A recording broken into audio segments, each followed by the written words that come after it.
I think we're good to go. So good evening, everybody. I'm Mark Mallew. I work for the Sussex Ornithological Society on a voluntary basis, and it gives me great pleasure to introduce this evening Mike Russell. Now, I don't think Mike Russell needs much of an introduction to many of you. He's worked for the Sussex Wildlife Trust from 1985 full time until 2016, but he didn't really retire, and he's still doing some work for them. But over that long period, he did a huge range of different educational and community development activities. He ran a lot of courses and events, and he had lots of managerial roles. So he did a huge amount for them. And in fact, he's still doing talks and courses for the Sussex Wildlife Trust. They really can't do without him, it seems. And as well as all that, I think some of you will know and maybe have been on one of his overseas tours that he leads. He's been a very popular tour leader for around 20 years now. So a very keen and active naturalist in Sussex and overseas. So I'm delighted that he was happy to talk to us this evening about his own village and the wildlife, the birds of his village. And I should also mention before I hand over that Mike is, of course, the Chair of Council for the Sussex Ornithological Society and a very important colleague of mine in that respect. So I'm now going to pass over to Mike and he will go ahead with the talk. Thank you very much.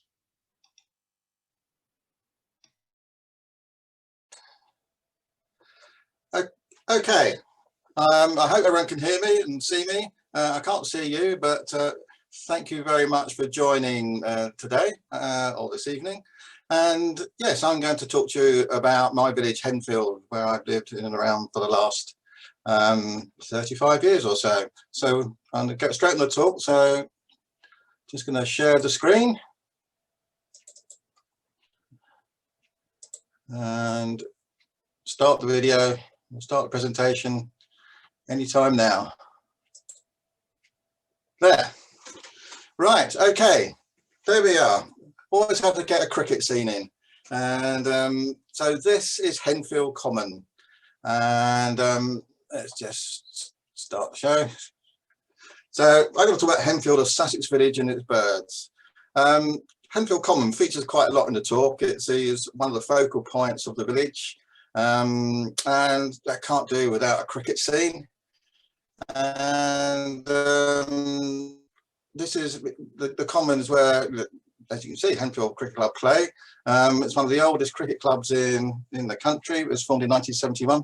And I spent many a happy evening there when my son was in the Colts watching the cricket and seeing quite a lot of good birds as well. And as I said, it features quite a lot during the talk. What I'm going to do tonight is the first half or the first part is talk about the historical context of birds in the village. Some of the stories, some of the interesting birds that have been seen, and some of some characters that appear every now and again. And in the second half, I'm going to talk about the last 20 years in which Henfield Birdwatch has been running.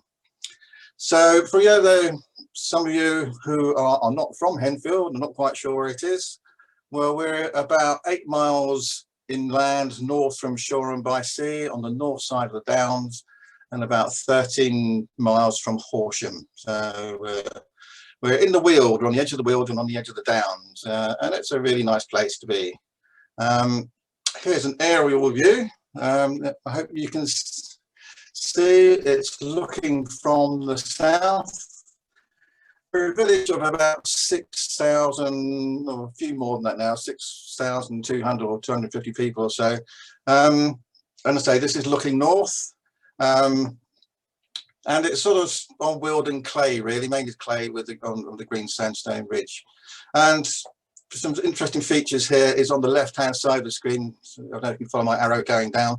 That's the Downs Link, which is the old railway line that ran from Guildford to Shoreham, and was one of the lines that was axed in the 1966 Beaching Act as well. So it's now a very, very popular walking, riding, cycling, dog walking track, and very good for wildlife as well. And so we're looking up from the south. So to the south here is Woods Mill. We've got the Henfield Common just down here in the low right hand side. And just up north, head out towards Shermanbury, just in the right hand corner of those green fields is where they want to put 10,000 houses. So that's a big issue that's coming up at the moment. Okay, it's got a very nice high street, which does feature some birds, which we'll talk about later on. And very busy village, you know, serves a population and some of the outlying villages as well. And it's, you know, it's surrounded by agricultural land. A lot of it sort of pasture, and there's some arable, but not much. And we've got some nice meadows as well. So got surrounded by some good habitat. It's got some nice little copses around, bluebell woods, and some wet areas as well. You know, where the you know, where the water lays on the clay for a while. And then we've also got the River Ada on the western side, which is, especially this winter, this was just taken a few weeks ago. The floods have gone down now, but it's been a very, very good for lots of wildfowl over the last, well, virtually since before Christmas. And we've been some great birding down there over the winter, and for many winters as well, increasingly many winters. The floods seem to be coming frequently and lasting longer now. Just out of interest, that's taken a few years ago, and so it does flood quite extensively, you know, creating wetlands. And again, quite interestingly, right in the middle of that island there are some houses, and where someone's just put an application to build 3 more houses as well, which is a very interesting idea. So just start in the village and some of the interesting stories involving birds. This is probably one of the most famous houses in Henfield, one that you know, people stop and look at. It's got an interesting story involving a canary. I know it's not native, but it's again interesting story. Is it was once owned by George Ward, and his canary was killed by a cat belonging to the Anglican canon who lived nearby. And so incensed was Ward that he painted his house with the pictures of a cat holding a bird that would be seen by the canon every time he walked past on his way to the church, and hoping it would, you know, make him, you know, humiliate him and make him very unhappy. So yeah, that's the cat house, and it, yeah, very much sort of features in a lot of Henfield information and reasons to visit Henfield. So if you do come to Henfield, seek that one out. It's right nearby the church, St. Peter's Church. Interestingly, a resident family in Henfield that have quite an impact on nationally in terms of wildlife is that the Borough family. This is William Borough Senior, who was a famous botanist and pioneer of British lichenology. He travelled extensively bringing back plants to Henfield, and there's evidence now when you come to Henfield, there's plants that have escaped out and have established themselves, like lungwort and 3-cornered leek. There's big populations of those around Henfield now. And you know, a blue plaque Potwells, where he was born. But his son was more interested in birds. This is William Borough Jr. And he wrote a history of the birds of Sussex in the late 19th century, and was published in 1891, The Birds of Sussex. And because he lived in Henfield, there's quite a lot about Sussex in there and some of the birds he saw, which are quite interesting because some of them we haven't seen for a very long time. But also it's very interesting that he some of the birds that were once common, and also this is snipe and Henfield Common, and he says here, I have had many good bags there, the best being 12 couple and a half. So as well as about writing about birds, he liked to shoot them as well, which many people did in those days. So the snipe breeds sparingly in Sussex, but the nest has been found now and then on the aforesaid common. It's interesting that Henfield Common, way back at the end of the 19th century, was very much an open sort of wetland area. It's now very much a lot of woodland, so very unlikely to see snipe there now. But there are snipe in other areas of Henfield, but certainly not on the common. But just to, well, I presume that 12 couple and a half or 25 birds to see that in one afternoon on Henfield Common must have been quite something. And there, spotted crake. I shot one myself on Henfield Common in December 1845. I've often found it on Henfield Common, especially in October. Well, I've never ever seen a spotted crake in Henfield, and I've never found a record of one, certainly going back many years. So it just shows you what used to be around and isn't around anymore. There's still the remnants of a rebed on the common, so it's not impossible that one might turn up now. But no, apparently, you know, 150 years ago, it used to turn up quite regularly. This one on the 26th of December, as I was in the Vicar about a mile and a half east of Henfield, I was attracted to a large brown mass, and on rising up we could distinctly see it was an eagle, and it's a white-tailed eagle, and so that was recorded in Henfield before, and that one probably made its own way over here. I wouldn't have thought it had been released, but it is now something that we probably will see. And in fact, I know that some people in Lewis, the Sunday just gone, had one circling over Lewis. It's one of the Isle of Wight birds that have been released last 2 years ago now, I think, and are starting to move around and be seen. So we can look, hopefully, we can see white-tailed eagles over Hanfield again very soon. Right. This bird, many years ago, if you couldn't remember the date, I had the rare pleasure of seeing no fewer than 14 of these beautiful birds sunning themselves on an old thorn bush on Henfield Common. 14 golden orioles on one bush. That's quite a sight. We have seen the occasional golden oriole, and I have to say that even the summer just gone, I did hear one very briefly from my garden. And there's certainly one or two around Sussex. There's certainly one that was seen at Knepp this spring, or last spring rather, which could have been the same bird. But you know, that is quite something. You think that in Henfield there were 14 golden orioles in one tree, and it's one of those famous stories now. So it's become a symbol on the Henfield, what we call it, coat of arms or badge of arms, but it features very prominently on there, as you can see. So a very significant contribution William Borough Jr. made to the knowledge about Henfield birds.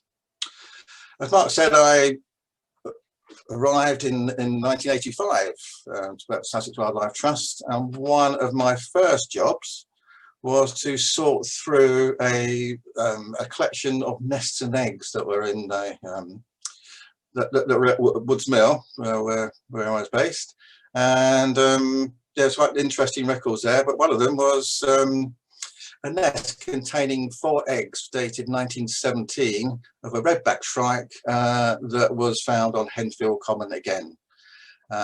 So it just shows you how different, in a relatively short time, how bird populations can change. But I'd love to see breeding redback shrikes on Henfield Common again.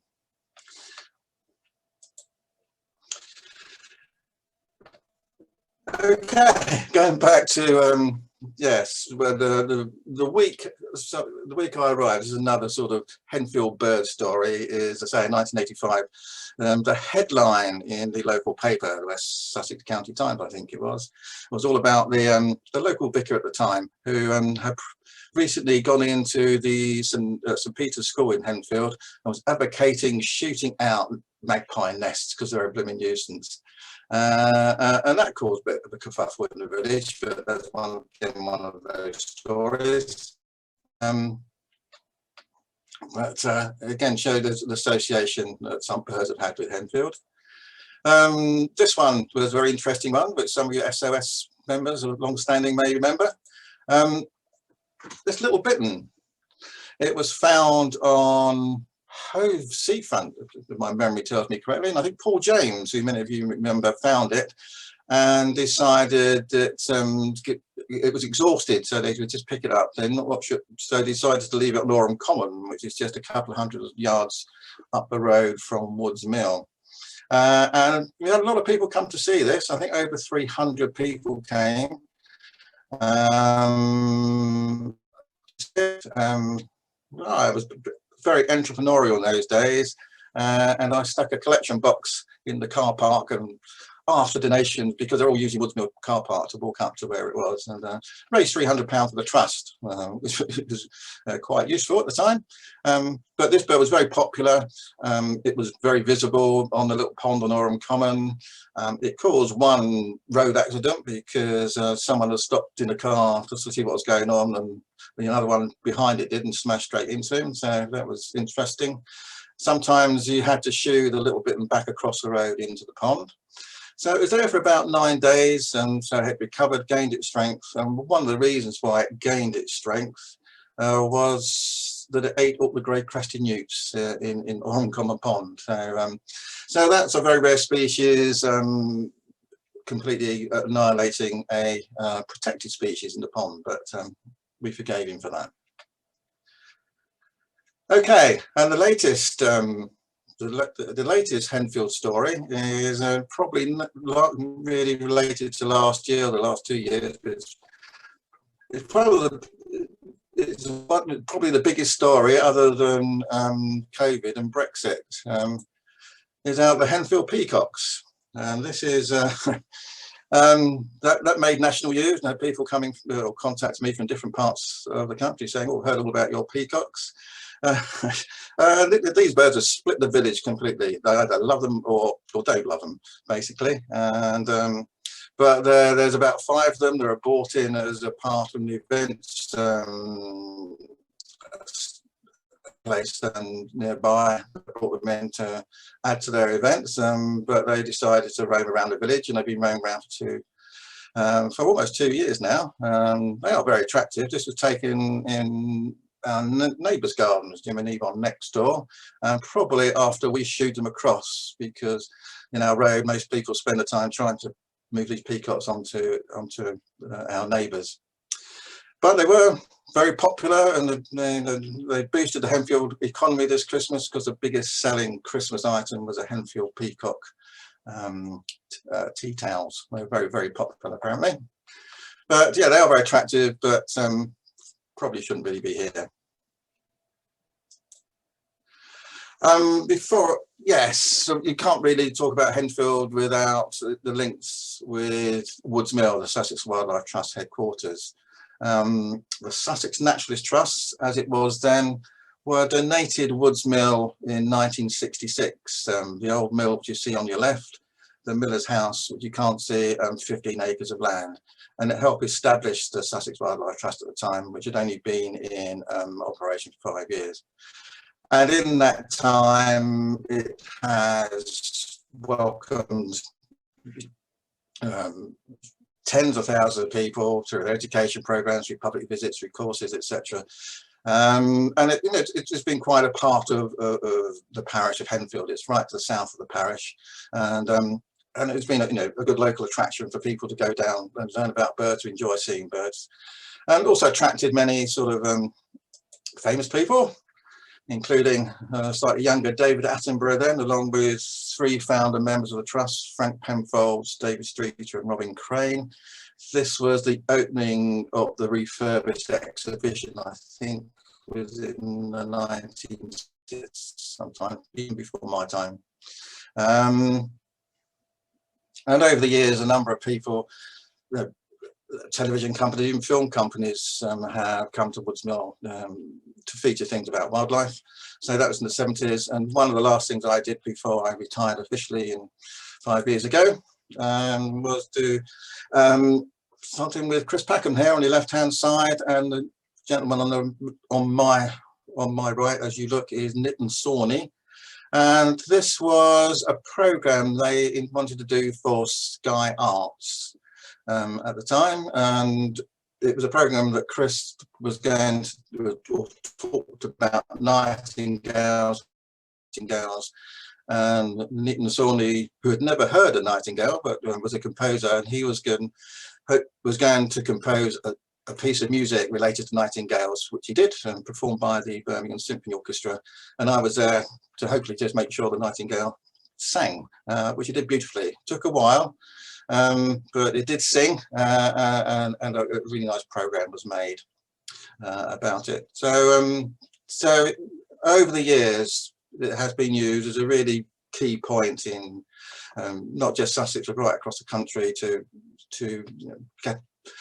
promote wildlife and conservation, and get people to, encourage people to come down, especially through the schools program. The schools program's been running now for 40 years or so, and tens of thousands of school children have passed through and really enjoy what they've seen.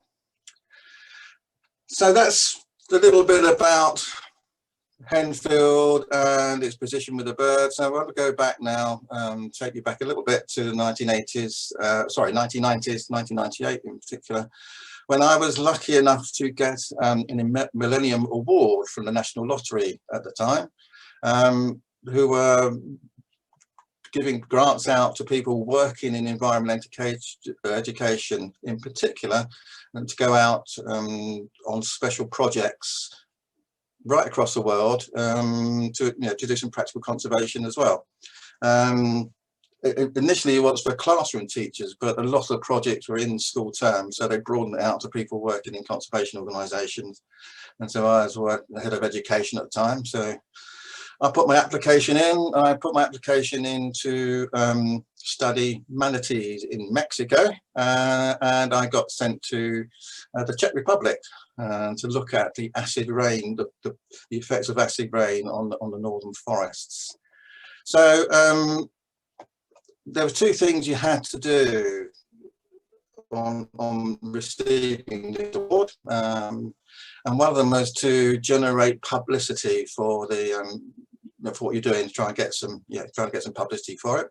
And so I did the usual press releases. I did a couple of local radio interviews, but a very enterprising headline writer on the West Sussex County Times put out on the hoarding on my local post office in Smalldale. Sorry, but I jumped the gun there. We'll go straight to that.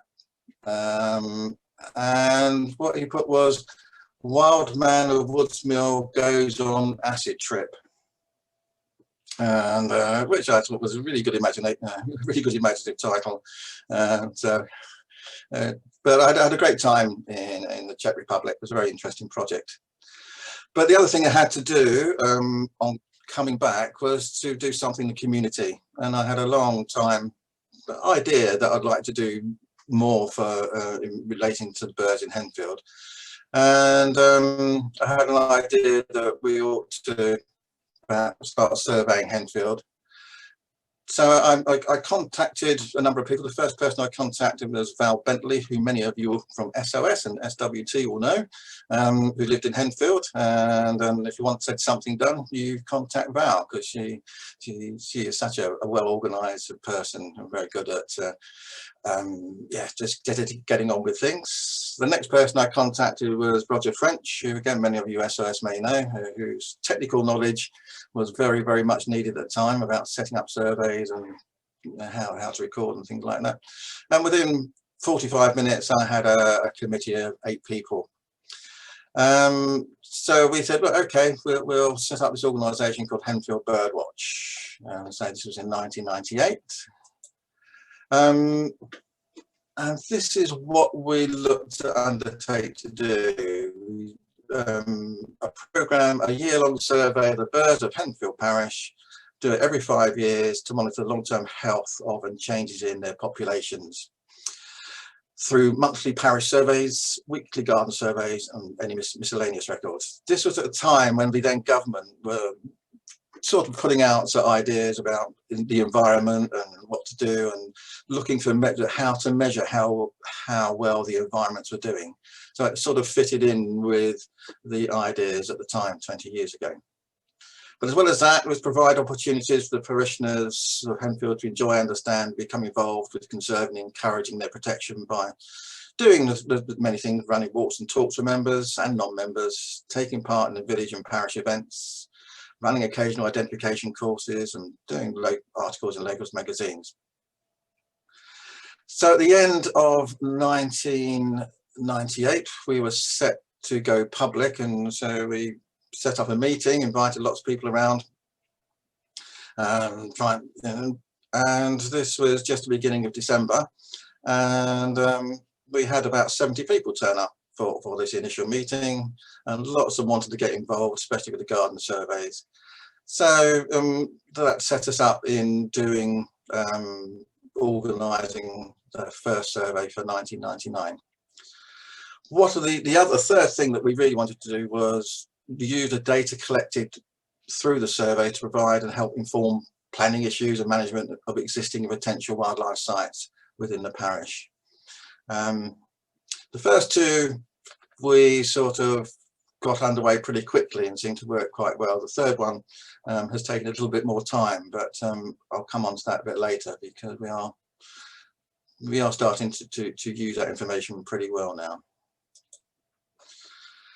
So what we did with the parish is we split it into areas. We had 11 areas, and someone was assigned to each area, and they would go out once a month. We used to try and coordinate that we all went out roughly sort of the middle weekend of every month, which tended to work quite well. And then we've also had about initially 70 gardens within the parish taking part in the survey. That inevitably dropped off a bit, but it was still a very good response, considering the size of the village. So that's been the core of what we've been doing since we've been inception. So following the 99 survey, we then set about compiling and then publishing our first book, which we did there. And this is what we've been doing every 5 years. So this is a sparrow hawk that was taken at Woods Mill by David Plummer. Following the publication of our 2010 survey, we were nominated and won an award from the British Trust for Ornithology, the Marsh Award, for the best community conservation project for that year, which was, yeah, a very nice award to receive, for all the hard work that was being put in. And then there was the 2015 survey, another David Plummer picture of a kingfisher. And then we just, the end of last year, following the 2019 survey, so at the end of 2020, we pulled together our latest book, which with a picture of a turtle dove sitting on its favourite tree at Woods Mill.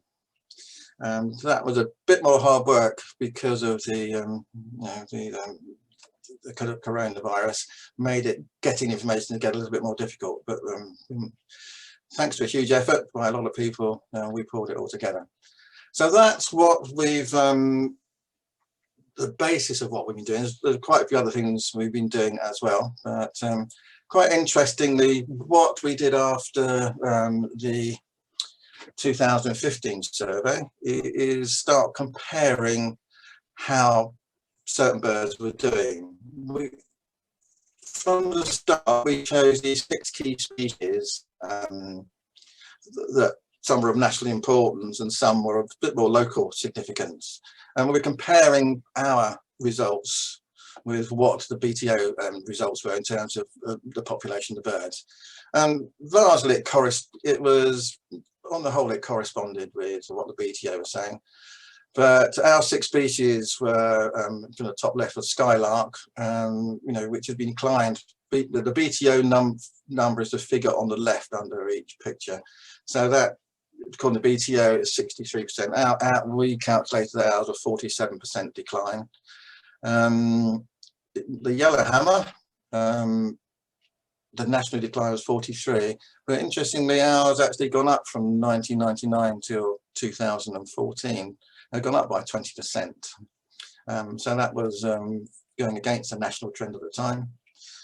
Song thrushes, the BTO was showing a slight recovery in 2007, in 2017, where ours had shown a fall. But interestingly, I think the last 2 years, the song thrush numbers seem to have gone up.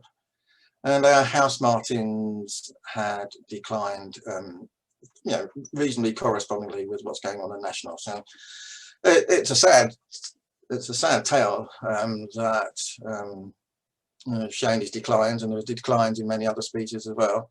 I think vindicated a little bit about what we do, because you know, a lot of people who take part in our surveys would not consider themselves bird watchers, or they're interested in birds, but the data we were getting, I think, was very good and very relevant. The Buick swans on the right hand side, we put those in because when we started, they were an annual winter visitor to the Yader levels there, and so there was some more local interest as well, and the Varna as well. The BTO didn't have any data for these two species, so it wasn't so easy to compare our results with theirs. But with the Buick swans, as people who look for Buick swans in Sussex and in Yarra Valley as well know, that their numbers have gone right down. You know, from I don't know, certainly 30 years ago when I arrived, you used to see numbers, you know, in excess of 100, and we would constantly have you know, about 20 to 30 Buick swans on the Yader as well, but that number has gone down and down, and the last 2 years we haven't seen any. And I know the Yader population has shrunk to the last 2 winters have been about 10 birds.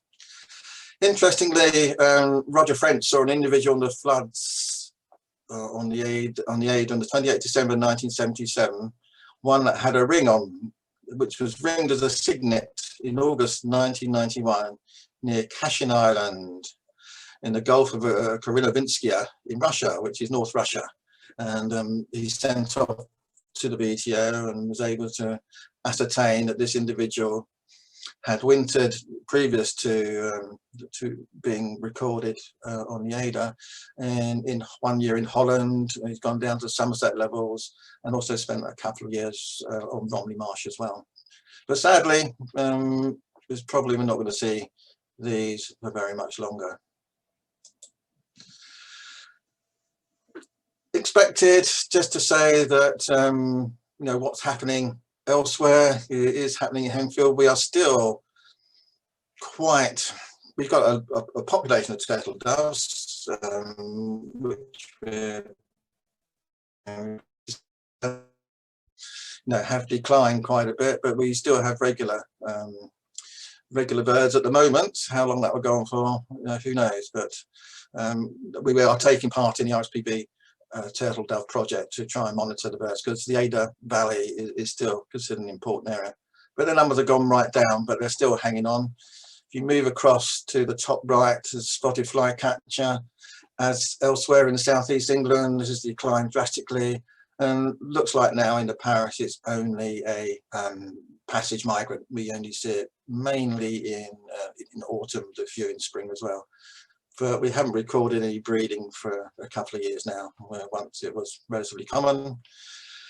Going clockwise down the bottom bird in the right hand side is the Marsh Tit, another bird that was relatively, seen regularly.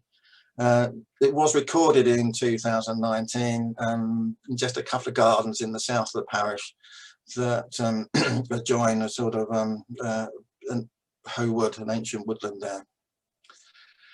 Moving across to the left-hand side, the lower picture is a lesser spotted woodpecker. Again, when I arrived at Woods Mill 30 years ago, there was 2 nesting pairs regularly, but now there's been 2 sightings, I think, in the last 2 or 3 years. So, like elsewhere, despite the habitat seemingly not changed greatly, we have seen declining in these species that are declining pretty drastically elsewhere, which is sad to see. But on the other hand, we are we're getting other sightings. We certainly, in 1999, we never recorded a red kite. I don't think we did in 2004 either. So they're now a very regular sight on your left-hand side. Underneath, again in 99, no sign of little egret at all. But now, we just saw one yesterday. They're around most of the time now. So they've come in.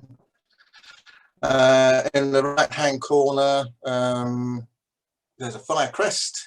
Again, that's something now that's been seen more and more often. And of course, in 1999, there were no Chetty's warblers in Henfield, but now you could probably find, on a good day, you could get up to a dozen different sites where Chetty's warblers occur. So you lose some, you gain some, but you certainly would like to not see declines and losses of many of the birds that we're seeing nationally. And when you're in the surveys and you do get you know, some very nice birds turning up. This is the waxwing in the top left-hand corner. There's one of 6 that was seen in 2004, I think, on one of the surveys I was doing up by Streatham. That's the only time I've seen waxwings in the village. Underneath, a very special bird that was recorded along the mill stream opposite Woods Mill in April, I think it's 2017 now, or possibly 2018. Paula Blake managed to see this blue throat, which wasn't there for very long, but was there when she was there and got this this great picture. Bottom right is a hoopoo that was the first time recorded, I think, in Henfield. We haven't yet found any other records, but so that was one of the influx of hoopoos that was around last spring. I think there were 28 hoopoos recorded, and we were lucky enough to get one of them. I wasn't lucky enough to see it, I'm afraid. And then our top right hand corner is a grey Phalarope, which was on one of the temporary wet pools that we have, and that was around for a couple of days or so. So like everywhere, we've had some good birds turn up every now and again just to add to that little bit of interest to the village. As well as the surveys, there have been some special projects that we've been doing, and certainly the owl projects that were started way back, I think, in 2010 by Neil Fletcher, and then carried on by David Plummer. It's gone on hold a bit at the moment, but we're trying to monitor some of the owls, the owl population in the parish, barn owls and tawny owls in particular. And we did pretty well for barn owls. I think we've probably got up to 8 territories. This is one of our nests, fledgling birds that was ringed. I think it's 2 years ago now that Val ringed, or Val was there at the ringing and took the photograph of one of our nest boxes and down by the river.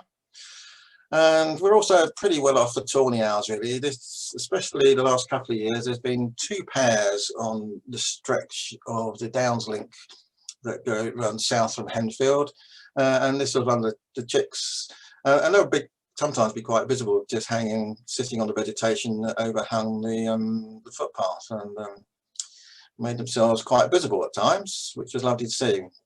I think in 2017, we estimated about 17 tawny owl territories in the parish. But we hope it's gone a bit quiet on the owl project, but we hope to sort of reinvigorate that.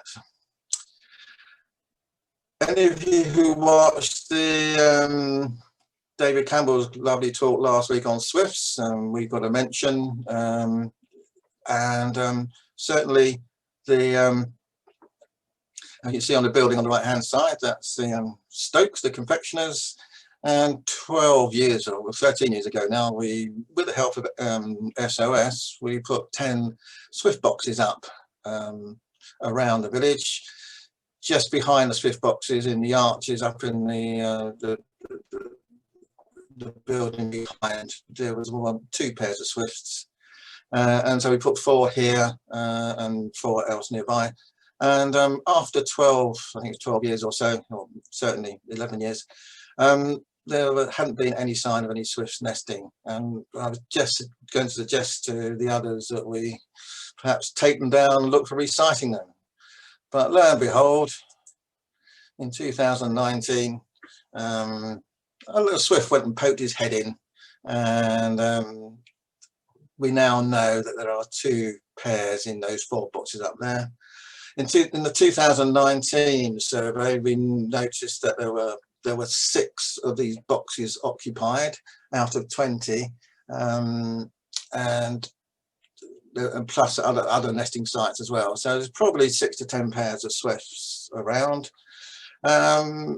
And you know, in the last year, some more nest boxes have gone up. So there's about 30, I think, around the parish now. And again, one of the things we like to do is involve other parts of the community, if we can. And certainly with the Swift boxes, we had the Henfield shed helped us. You know, they got the with the instructions to make the right Swift boxes. That's not them in their hands. That's other things they do. They made model aeroplanes there, but they made Swift boxes to order, and certainly some more went up last year. In fact, from where I'm speaking, just outside, we got 2 Swift boxes that they made, and within 24 hours of them going up, we had a pair of starlings in each of them. So, but starlings are red data listed species, so we're not too upset. But yeah, they do a great job in making these, and also nest boxes as well. And it involves them. These are the Henfield shed is a group of people, men who may be on their own, or you know, who are not find it difficult to go out or something. So, and they've been a really helpful group in providing these nests for us. The other thing, interesting thing, is our house martin population was declining, but about 10, 12 years ago, a housing estate went up on the north of the village. And we started to find that house martins like these new houses, and that nests started to appear on the eaves under some of these new houses. And so very enterprising, 2 of our members went around and they would actually knock on the doors and to tell, you know, to talk to people about house and saying how lucky you are to have their house martins nesting them. Some thought they perhaps weren't quite so lucky, but Debbie and Nigel Colgate are very persuasive. But also, and you know, there are up to 20 plus new nest sites on this new estate. And to help to encourage these people to realise, you know, how important these nest sites being provided, we would give them a certificate, and congratulations for being a local bird champion, helping to safeguard the future of Henfield's house martins. And get a certificate to put in the window, and people on the whole were pretty pleased, and I think certainly with all that effort helped to stop a few house martins nests being knocked down. So that was so that's great. And interestingly, there's yet another new estate gone up on the west side of the village, where 1 or 2 have started nesting there as well. Obviously, quite often, you know, it's quite a big estate and there's a fair bit of opposition to it, but it's quite interesting that a family moved into one of the estates. It was very lucky for us. Paul Cole and his family moved into this, and Paul was a birder from Brighton, and he very much got involved with Henfield Birdwatch right from the start, since he moved in. And he took on the responsibility of producing our latest book, which was really great, and did a great job of it as well. So yeah, and to ingratiate himself with us, he brought with him a black redstart that was seen not long after he moved in. So we're all pretty certain he brought that up from Brighton with him. But it was only the second record we've seen of those in Brighton, in Henfield. A longer term, you know, the whole 20 years, Val Beckley and Will Green have been surveying the nightingales, and there's a little chart to see how they've been doing since 2007, but they've been doing it since the early 90s. So population has been fairly stable. The last one, graph on your right, is 2019, shows it's about average. Because of the restrictions in 2020, they weren't able to go around and do the survey as they usually do. But because a lot more people are around, a lot more people were listening, and so we got quite a few more. So we had a good number of records, and I think I'm right in saying that numbers are actually up last year. But yeah, Hempfield is still pretty a good place to try and hear nightingales. We also, there's Perching Manor Farm, which is just on the borders of the parish and towards Edburton, where we, for the last 5 years, been doing farmland bird surveys.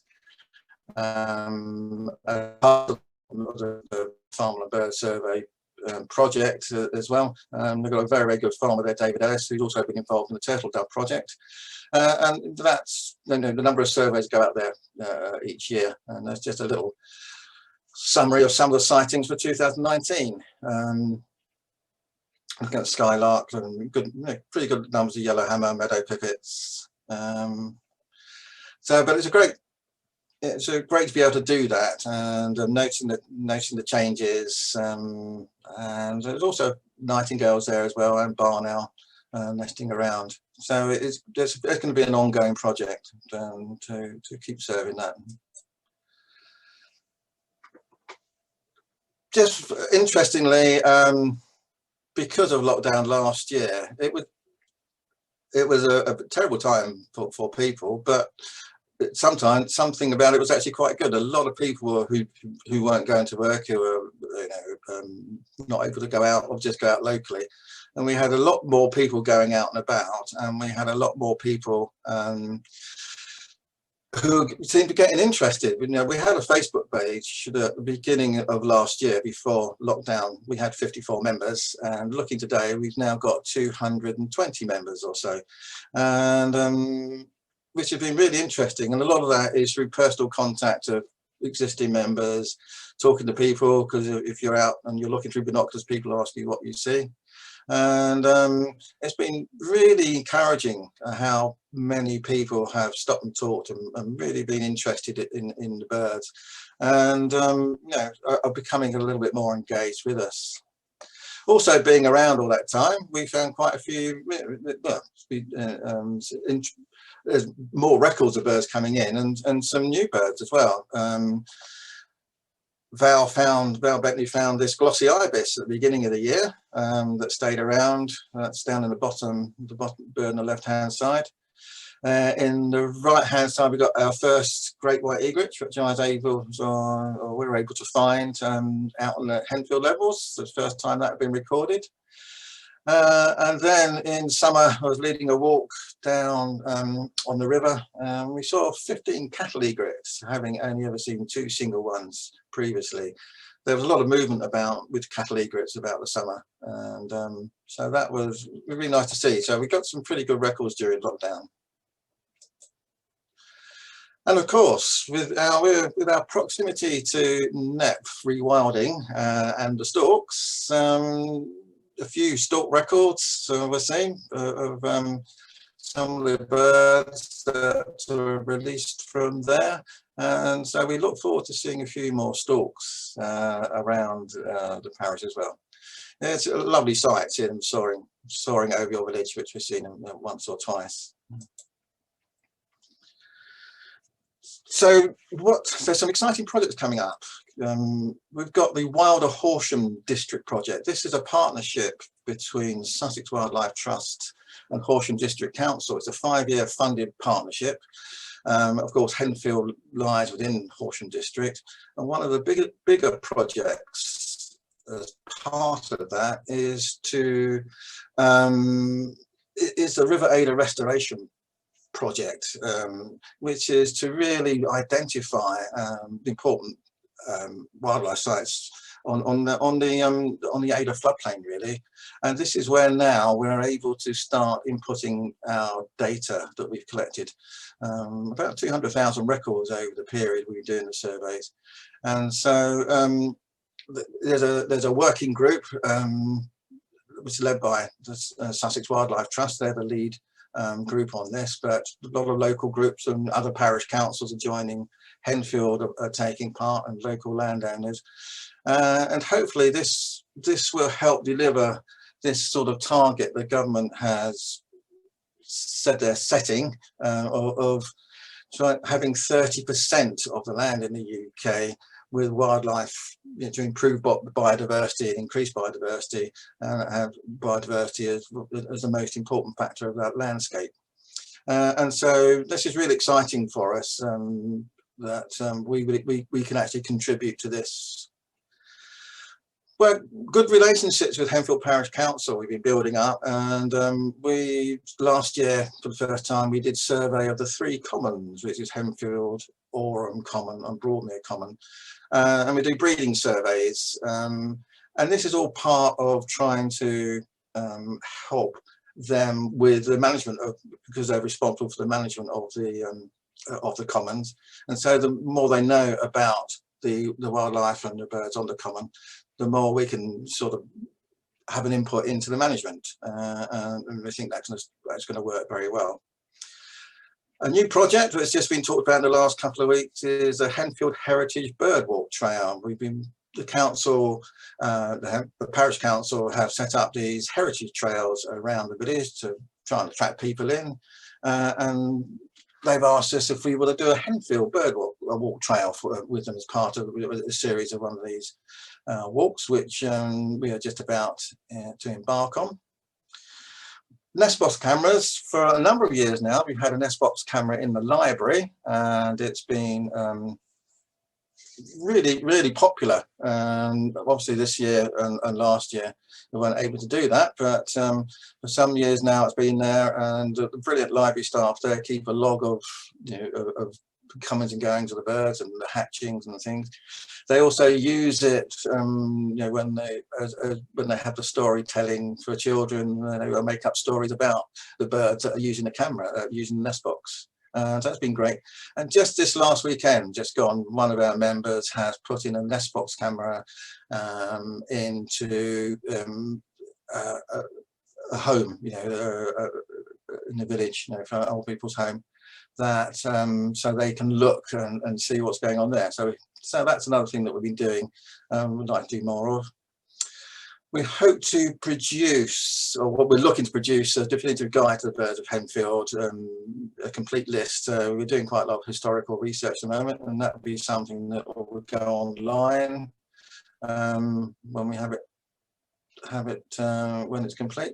Bigger issues, it's just an idea that came up, but there's a very popular big issue seller in the village, and a lot of people stop and talk to her, and at the moment they're not producing new editions of the big issue. We're looking to see whether it's possible that she could sell our Henfield Birdwatch book, so she can have a little bit of income from selling those. So that's again involving different members of the community.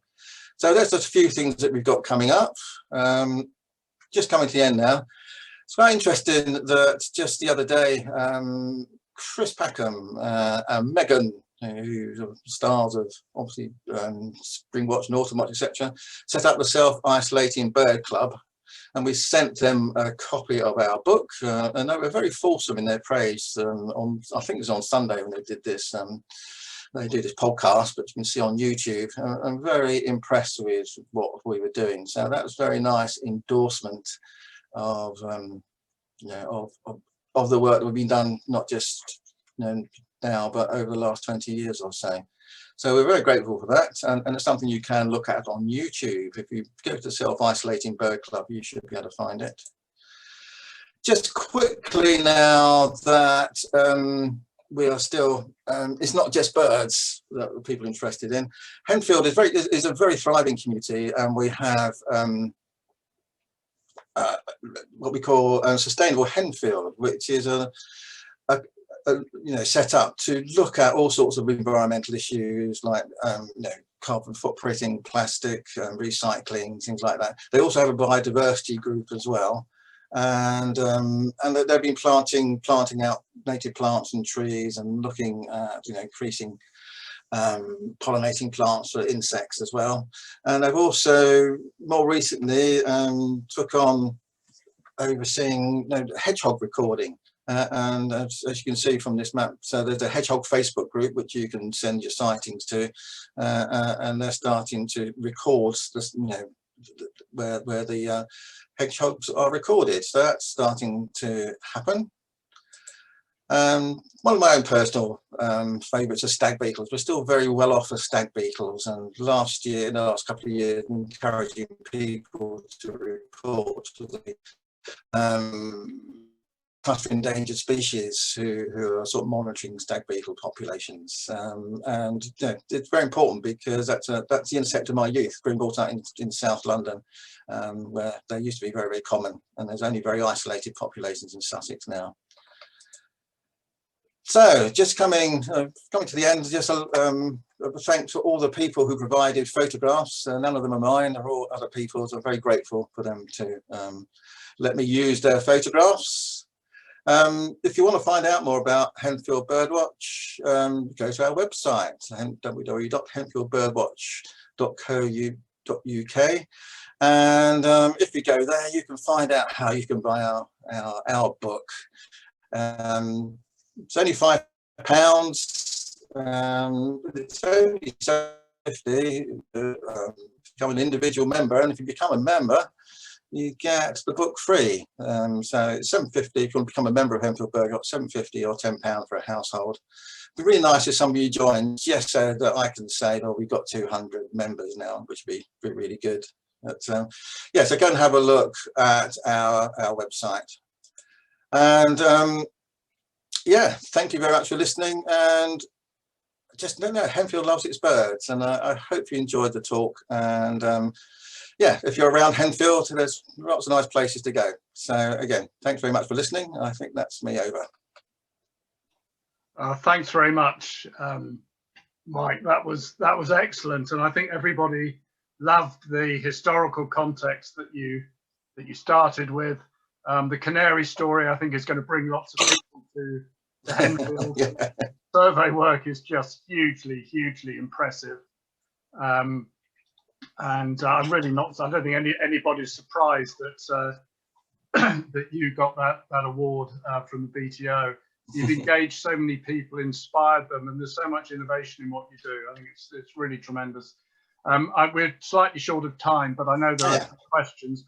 I'm just going to pass over to somebody else you may all know, Chris Davis, who's secretary to the SOS Council, who's going to ask some of the questions that you've raised, and Mike will, I'm sure, do his best to answer them. So over to you, Chris. Thank you, Mark, and thank you, Mike. That was an excellent talk. Really enjoyed listening to that. Lovely. Thank you. Yeah, lots of questions coming in. One just come in, starling numbers. Someone's asked why are they declining generally? So not something you mentioned in the talk, but no, it's interesting that, you know, from our surveys, they are the most numerous birds that we've had, but the numbers have dropped by over 30% in our village alone. We've done that, and it's a usual mixture of things, you know, like the changing habitats, the less nesting sites, you know, the changing farming practices has sort of had an impact on their numbers, and yeah, I think nesting sites as well. And it's a lot to do. It seems a lot of birds, and starting to be the same, it's probably reproduction numbers. It seems that lots of species are having less success at, you know, in fledging. You know, they're producing fewer, and I think that's, you know, and that could be lack of food, and it, you know, could be with, I don't know about starlings, but some birds is you know, the way the climate's changing, they're getting out of sync with their food supply. So it's that usual mixture that we've talked about over, you know, changing the landscape, and especially in the southeast, the lack of insects is a lot, which starlings do eat insects as well. They eat other, you know, they eat quite a lot of other things, but you know, it's all combining for these numbers to fall. Okay, thank you, Mike. Thank you. Somebody's asking, where can they see kingfishers locally? I presume locally they mean around your area. Is a good location for them? They're really, it's really difficult to pinpoint. They are at Woods Mill. They don't breed there, but you know, they're often seen there on the lake, and some of the there's a couple of tributaries off the river. The mill stream that goes from Woods Mill up to the Downs Link that I talked about is another place where they can be seen. I saw one. I better not. I can't say where it is now because I peeked over someone's garden and there was one in their pond. So they turn up with all those places. There's not a huge. I don't think there's many breeding places here. Certainly in Henfield Parish, but they're seen relatively regularly. But there's no specific site because you've got water bodies, and it changes in the winter because of the levels. The flooding produces different water bodies as well, and so it changes. But yeah, and they can turn up in any body of water, any pond. In fact, the one in the village, Bats Pond, if people know that, the Tanyard Pond, sorry. One's been seen there recently, and that's more or less right in the middle of the village. It's called the Tanyard Pond. Tanyard Pond, excellent. Thank you, Mike. So I'm going to there's one here I can combine. Is there anything we can do to raise the number of house martins, and are the new houses being encouraged to put swift boxes? Combine the two there. David Campbell talked to that. Some authorities are, and I think that Henfield, like everywhere else, is having development issue or development pressures, shall I say? And I think a lot of developers are now thinking, oh, they can get their green credentials by putting in swift boxes and that. So it's always worth asking if they're going ahead. With regard to house martins, I think one of the things why on those new estates is there was quite a lot of mud around because it's a new construction site, and so they were able to pick up the mud and use that. And I think the accessibility to mud is quite an important issue for them. So that's why I think that's one of the reasons why they started building these new colonies, is they're on construction sites.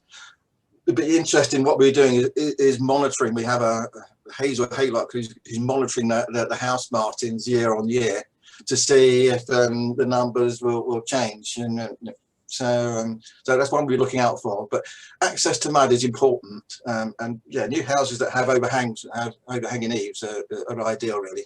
Okay, thanks, Mike. That's great. Point of information raised.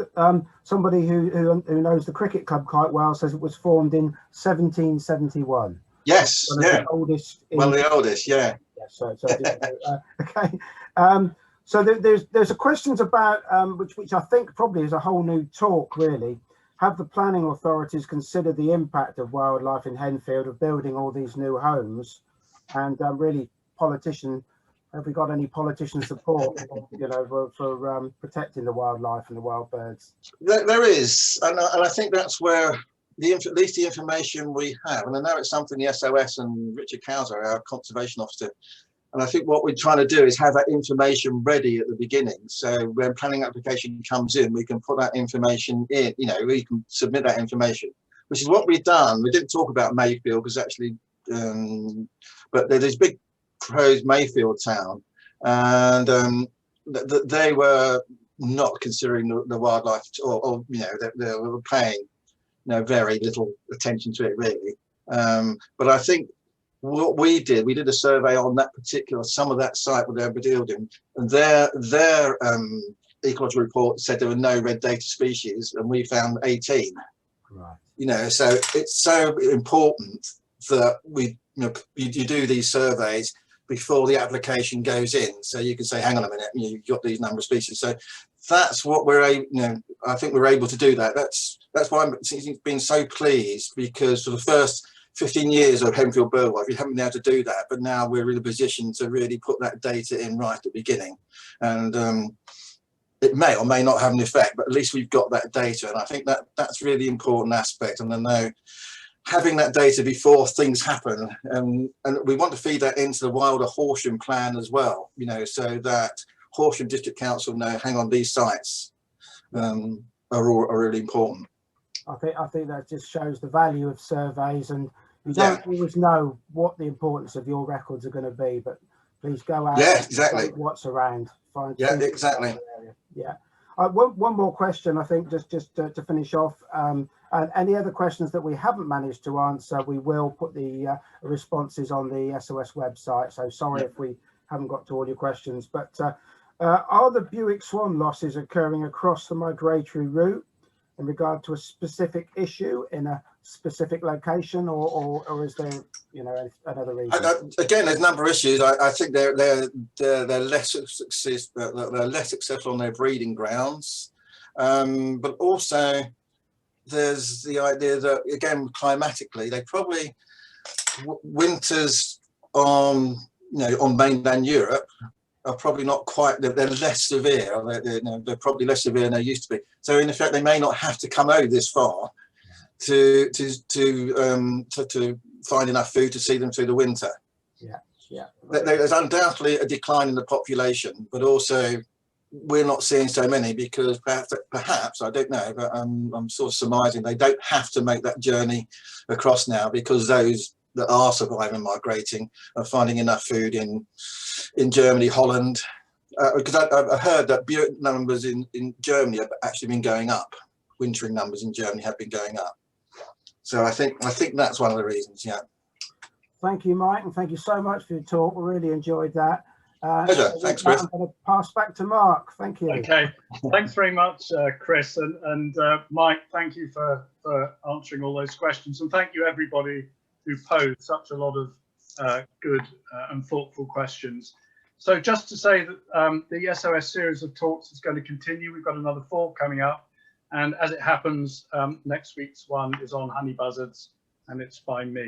So anyway, thank you all for attending, Mike in particular, for such a splendid and inspiring talk. I'm sure you've got a lot of people thinking about how they can do something similar where they live. Thank you all very much indeed. Okay. Cheers. Bye-bye. Bye.